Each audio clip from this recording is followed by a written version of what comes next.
All right, welcome to Talking Ball with Bill Flowers. Bill Flowers here for his weekly segment talking about Ole Miss football and maybe something a little bit else this time. We just spent about 5 minutes talking about the Las Vegas Raiders and what's going on with there and did some Urban Meyer and a whole bunch of stuff. But Ole Miss a 27-14 winner over Liberty. They've got Texas A&M and game day coming to town. And my first question to you is, have you heard from anybody? Is there any type of former player thing that is happening for this weekend? No, I know they want a lot of players to come back. They really do. And I would love to go back. I've got a business function that I've got Friday night. But just again having three young kids and coming over for the day, it's just tough. But I know that they're really wanting to get players back. They were really excited about the turnout for the Manning presentation. So I hope they have a great turnout, and I hope they're doing stuff. I haven't gotten any direct invitation of, hey, this is what we're doing specifically for players to come back. I think that's one thing that I wish they kind of would do, would be more of like, hey, for games like this where they want people to come back, like they did for the Manning stuff, is they did a little bit of they did something like, they had an open bar for us and it was just something very small, but I think that would be nice, and it would bring more players back if they did say, hey, you know what, a couple times a year we are going to have maybe a little ballroom or a bar or whatever, kind of sanctioned off for a couple hours just for you guys to come back and know we appreciate you guys for these couple games. And then kind of really try to focus on, getting that going. Because I just think with life, it's hard to just say, hey, you know what, we're having a great season. Hey, A&M games, coming up. Why don't you come back for it? A lot of times you have to kind of plan in advance for stuff like that, especially with Oxford. Just getting rooms, it's hard. But I hope they have a great turnout with people coming back. But we'll see. Yeah, I don't know if they have this. I don't know what they do, but they just need to have a representative for like an elite M club type person where there's a list of 200 players, and they are just the contact and everything gets set up. And they, like I said, twice a year they set it up. Next year can be Alabama and Mississippi State, and just go.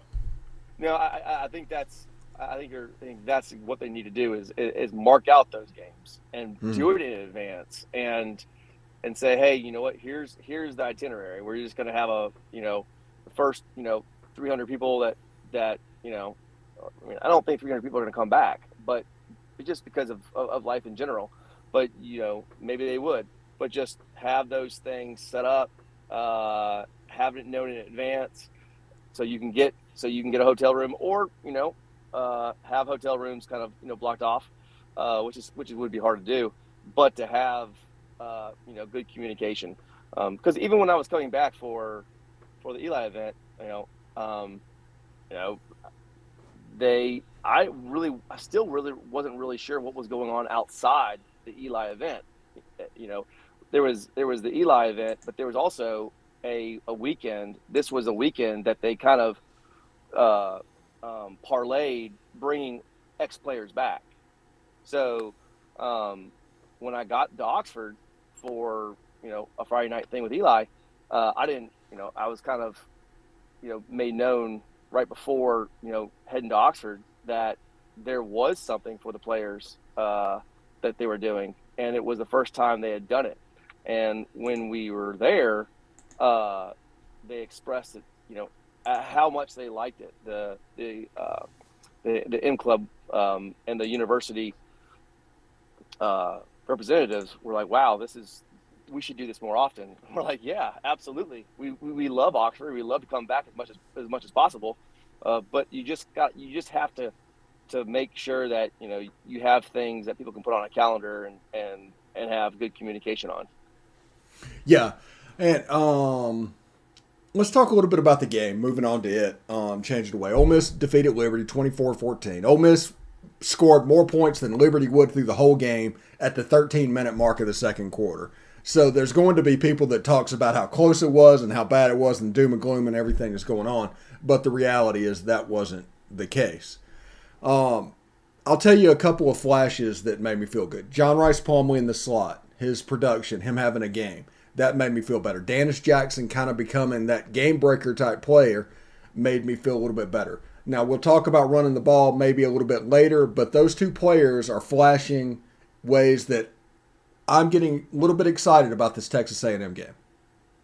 No, I definitely agree, but not to burst your bubble and not to be a Debbie Downer, but Hugh Freeze, I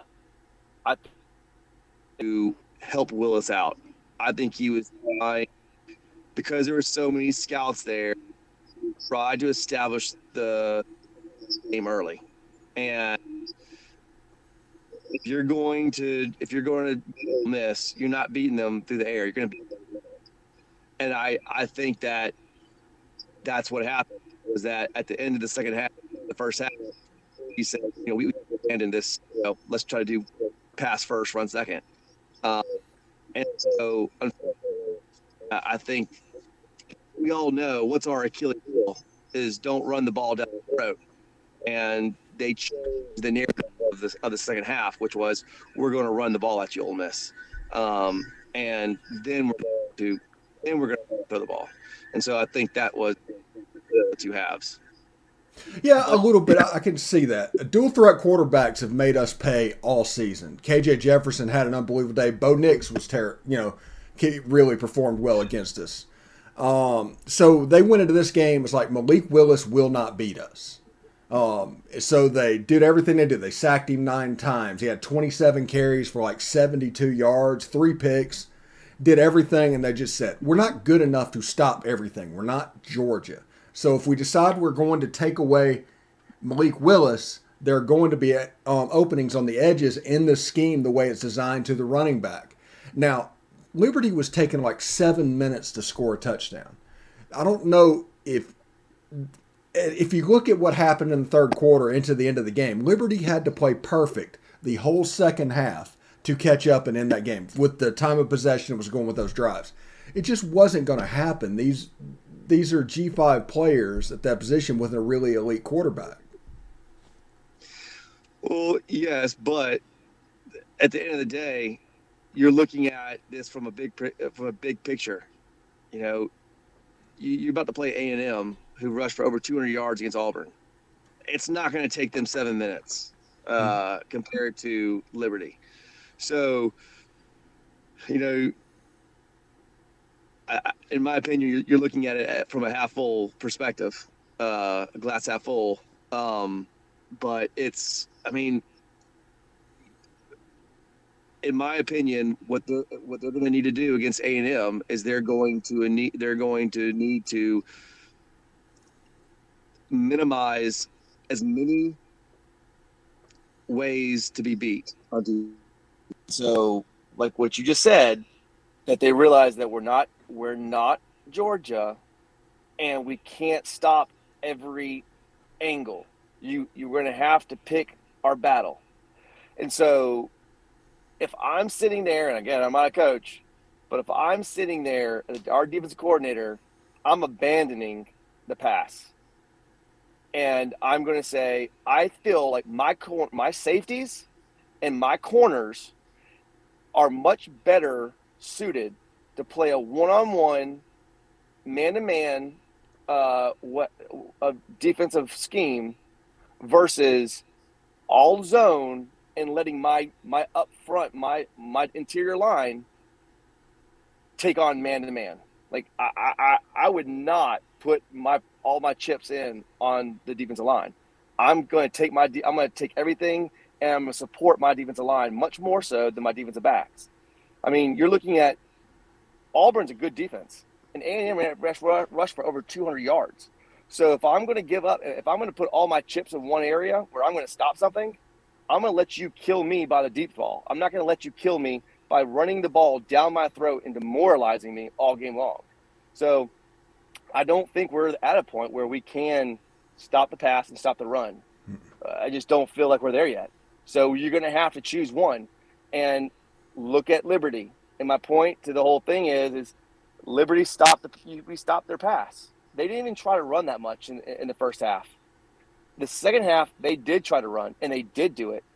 So you just have to abandon your mentality of, hey, you know what? We're gonna have this cloud coverage, and you're not going to beat us in the pass, and we're going to try to get close enough to the line to where we can support the run.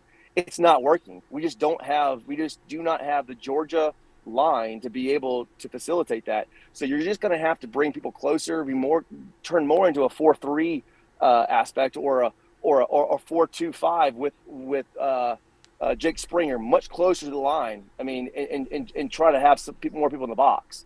So I think that's the kind of what I pulled out of the Liberty game was you're going to have to abandon the don't beat me by the pass. It's going to be don't beat me by the run, and we'll do everything we can to survive that way. Yeah, against LSU, they came out. LSU was a run-first team at that point. They just set the school record for rushing the week before against Florida, which now we found out that is not overly impressive. But Ole Miss's defense came out. They played a little bit different. They were able to man up against LSU. LSU ran for 72 yards. Now, A&M is going to come out. Isaiah Spiller is a heck of a running back. He is one of the best running backs in the country. Devin Achane is a speed back. He's a scat guy. He compares to Jerry and Ely. Now, you need to know where those are, and then they're going to try to slip a pass to Jalen Weidemeyer or Aeneas Smith. But they're not going to beat you with the pass game. They throw for about 190 yards a game, and they run for about 200 yards. So if you know that, focus on the run. Do the best you can. Get them the third down. I think that's the key to this game. If we can get A&M to third down to where our pass rusher can get cranked up, then we have a good chance to go because they have a little bit of issue on their O-line when it comes to pass defense, and we definitely have some pass rushers with 3 guys over 5 sacks. 100% agree. I think you got 2 great defensive ends. You're kind of light in the middle. You play 2 linebackers. Utilize those ends and just you all have one job, which is to come around the end and contain and sack, and then you just got to bring people up the middle, and you have to be able to. I mean, I just think we need to bring more people inside in the box because A&M. They've got a great rushing game, like you said, and if you know that's going to be their way of comfort of how they want to beat you, I mean, I think they're coached. They're probably one of the best coaches in the SEC. He's a old school mentality of run first and establish the pass through by running it. So. I mean, I feel like if you are going to play a team like LSU, you have their mindset. If you are going to get beat, you're going to get beat because they just outmanned you running the ball. And I think that was our mindset, was that we've got to stop the run. And I think that has to be our mindset, is that we have to stop this run. And I think from a coaching staff point, sometimes you have to take, somebody, it's like a double team. If you've got somebody that you're going to have a double team, essentially you feel like, all right, this person, this other guy who can go one-on-one, hopefully he's going to be able to hold his own.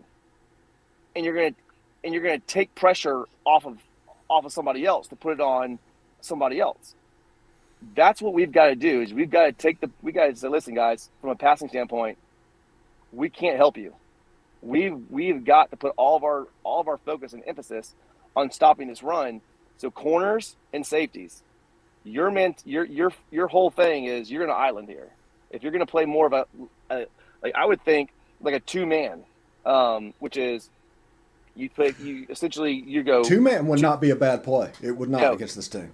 So 2-man is when you play close man-to-man coverage, you press up hard, you take your safeties, you put them over the top, and your main focus is run, essentially, and your you're funneling everything out to the sideline. And what this does is allows your safeties and it allows your corners to play close to the line of scrimmage. So, you're jamming, you're keeping your receivers off of, you're not giving them free releases. And so far right now, I mean, it seems like, we're giving our opponents the underneath stuff. And so the 2-man kind of keeps you from giving it underneath stuff. It's more of you're susceptible through, hitting the zones between the safety and the corners. Well, if that's the case, what's our two best, who are our best asset right now are our defensive ends. So if you're going to drop back and you're going to pass, if that 2 mud can give you some ability to create time for the quarterback to pass, but you're also keeping your guys close to the line, it helps you with the run.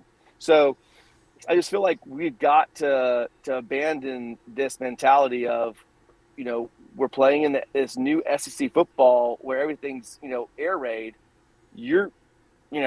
Listen, people aren't. It's just like my our 2002 year. I think we were the number one pass. Defense in the country. Well, you want to know why? Because no one passed against us. They just ran against us. I mean, it was good. Please don't make me pass. I'll just run the ball. Like somebody was talking about Georgia today. They were saying how Georgia has such a high QB quarterback rating. It's because only time they throw the ball is when at very high completion throws because they're running the ball so much, and it works. So I just feel like for us as a defense, you have to know yourself.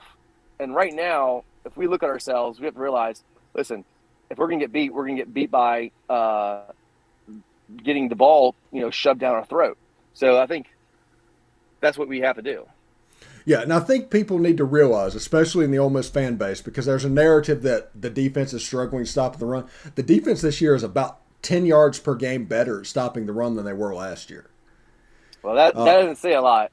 Yeah, it doesn't say a lot, but they're only giving up 195, and when Wesley McGriff was here, they were giving up in the 230, 240 range. So they are better. They're only giving up 237 passing the ball. They're good against the pass, and that's just that drop 8 and the way it's done. The sacks are off the chart. Tackles for loss are off the chart. The red zone's better. The third down's better. All these stats, the defense is doing better. So there is progression from 2020 to 21. Listen, I'm 100% agreeing with you. I think our defense has progressed so much, and where we have excelled, in my opinion, one is in tackling, and two is getting to the quarterback. So if you get to the quarterback, that's going to make everything much easier for your defensive backs and everything else. Where we have not progressed, and this takes time, is in your ability to stop the run from I'm going to go downhill and just physically take this away from you. And right now, we just aren't there yet. And one, it's because, again, if you have this 3-2-6, you want to have what Georgia has. You want to have just pure beef. And it's not so much your defensive ends. Your defensive ends are still really solid guys and big. It's that because you have so many outside, so many other guys, you can take speed off the edges. You have such big people that you can create a brick wall with just 3 guys. We just don't have that yet. So I think, that's why I think we have to kind of, I think against LSU, I think we did make a change to it. I think we did try to bring people closer to the line. But I just feel like we're not there yet where we can just rely on this 3-2-6. We've got to make it more of you got to have somebody else down there to help secure that line. I mean, yeah.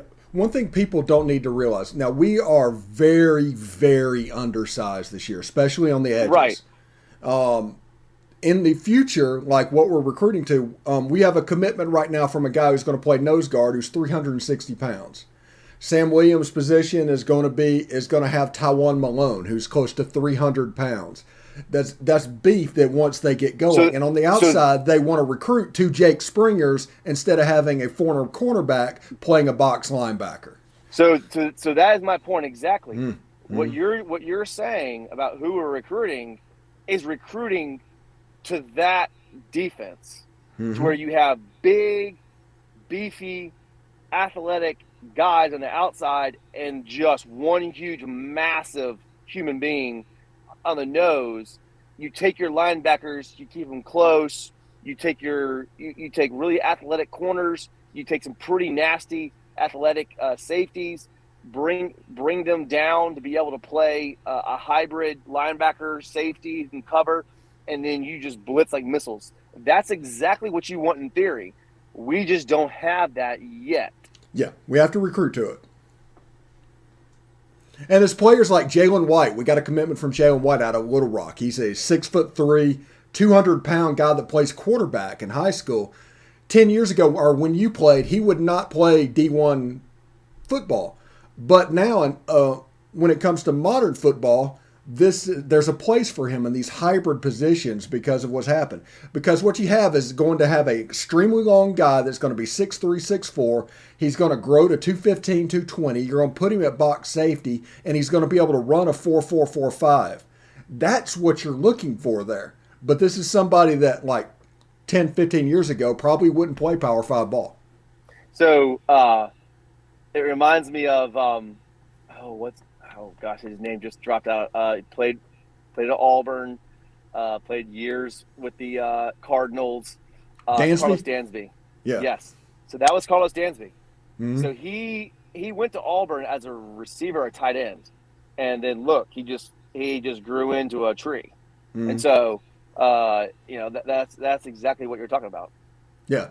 And those are a lot more. Those are a lot more now because there is such this defenses and offenses have evolved in so many different ways. Mm-hmm. Yeah, and you need to do it because they need to put more defensive backs on the field because if you put big bodies out there, these spread offenses just victimize them over and over and over again. That's what they're trying to get away from. And then the defensive backs, you just need somebody that can also fill the role of that outside linebacker on both sides, but also can cover back in coverages. Like whenever you guys implemented the 4-2-5, that nickel position, now there's just two of them. That's all it is. Right. Hmm. Well, you in the beginning of the segment you mentioned the receivers, Jackson and Plumlee and their progression, and I wanted to say that I can now see why they're trying to feed Jackson the ball. You could tell he's extremely explosive, and he has his ceiling is extremely high. And then Plumlee, you saw a progression in him. Yeah, he dropped the ball. I think he made maybe a bad read, but like we talked about in the beginning of the year, is a lot of these guys, they're not playing. They haven't played. You've got to work them in. You've got to get them going. You got to get them experience. And I think that Plumlee, in particular, he had 7 catches for 110 yards, and Jackson had 6 catches for 126 yards. Mm-hmm. So for me, I think what's going to help us offensively for A&M is, putting Plumlee in at the quarterback position and taking pressure off of Corral. And I think the one thing that I took away from this game against Liberty was that Matt is a sitting duck. He is such a competitive player that he's going to try to do whatever it takes to win. But with that being said, you don't want him to have to leave the game and not come back because he's hurt himself. And A&M's got enough players to where he's not going to be able to do what he tried to do against Liberty. He's going to get harassed a lot more. he's going to get pushed in a way that he doesn't want to get pushed physically. And so I just feel like they're going to need to put Plumlee in a quarterback position and use the run more. I mean, you're just going to have to try to take pressure off Matt. I think that is going to be the key to how well we do offensively is how we can keep Matt upright and keep the defense from teeing off on us and, utilizing what we have. Because if you just say, hey, listen, Matt, we know you can't run. We don't want to hurt you, but you're going to have to run. Then, it's just it's not going to help anybody. Yeah. What I honestly think about if we had the Matt Corral that started the Tennessee game, we'd be a 5 to 10 point favorite in this game because his ability to run would just give that defensive line fits. He's like a plus Bo Nix, and Bo Nix does like the crazy backyard football thing. Matt Corral seems to do efficient backyard football things, and I think that would give that defensive line problems. Oh, well, 100%. And I think that if we had our healthy receivers, it would take pressure off of Matt's ankle. Matt's having to feel like he has. I mean, he must be hungry. Yeah. I think he wants to get let out. I think by Matt not having his security blankets and what he's really needing, he feels like he has to do more, and that's what scares me about his ankle. And so that's why trying to take Plumlee and put him in that position, giving him rest, not taking him out of the game, helping him not feel like he has to do it all, is going to help. And I think that with Plumlee and Jackson starting to feel more comfortable, I think it's starting to help. I think that will help them. I mean, obviously, if you had a healthy Matt,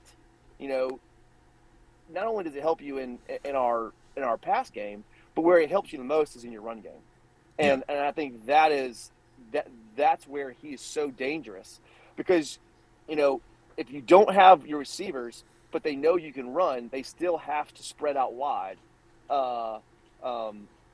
because you can still, do your RPOs. Right now, there is no RPO. And that's what's scary for Matt is that he can't run, so you don't have to respect that. So that's why I feel like he's in a dangerous position if you put him out there and tell him, listen, I don't want you to run. Well, that's like telling a dog, not to chase a cat. It's just not going to happen. And then when he gets hurt, it's like, man, I told you not to run. Well, you put me out there. I got to do its best, for the team. Well, sometimes what's best for the team is for you not to do your human nature, is kind of pull back and have self-control. So I think he is the best quarterback in the country.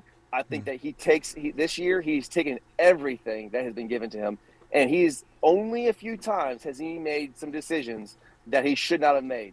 I think this year, if I was going to draft somebody, I would draft him solely from the standpoint of not only the athletic, ability he has and arm talent, but the fact that you can see progression, the fact that you can see growth, the fact that you're seeing that he is learning to take what the defense gives him. And that is so important. He has been a great game manager and take the game over and being in complete control of a game. That's where you separate superstars from good players, and that's what he's done. And if we had our receivers and we had a healthy Matt, I wouldn't worry about our defense. But that's not the case. Yeah, I mean, we're playing number 11. College game day is going to be there. It's going to be a huge day. They're going to sell the place out. All the stuff's going to happen. They're going to make it as big of a game as humanly possible. Thank you, Bill, very much for joining us this week. We'll catch you next week, bud. Yes, sir. Thank you. All right. Take care. Howdy toddy.